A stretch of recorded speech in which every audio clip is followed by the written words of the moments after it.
World War II, Korea, Vietnam. Adorned with Purple Hearts and a soldier's medal, Harrisburg native George Seipel was there for all three. But for some, his grave is torture. It's hell and it's horror for anybody that has to live with something like that. It's just hell. In 1969, Seipel killed Jackie Katz's mother. 49-year-old Bertie Smith, an ex-lover, was gunned down in the now Klein Plaza shopping center.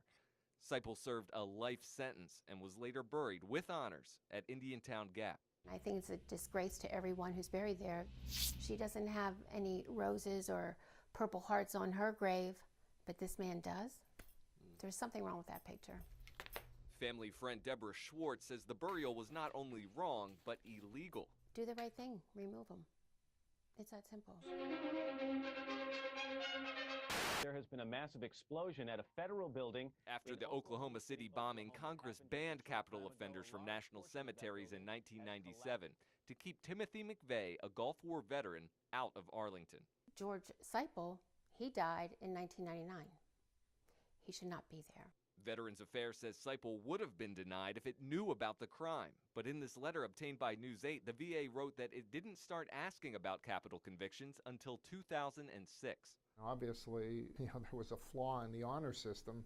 Now, Lou Barletta and 5 other members of Congress are also asking the VA to exhume Seipel, arguing that a 2013 law gives the VA legal ground to break ground. George Seipel is not the only convicted felon who has been given the honor of being buried in our national cemeteries. But the VA says it can only exhume veterans buried after it became law. But what makes somebody after 2013 different from somebody before 2013? It just doesn't make sense. Barletta says he'll push for new legislation to exhume Seipel and force background checks if the VA can't lay this sad story to rest. It's like an instant replay. It hasn't been buried. What, they don't want a hole in the ground? What about the empty hole in my life? Brendan McNamara, News 8.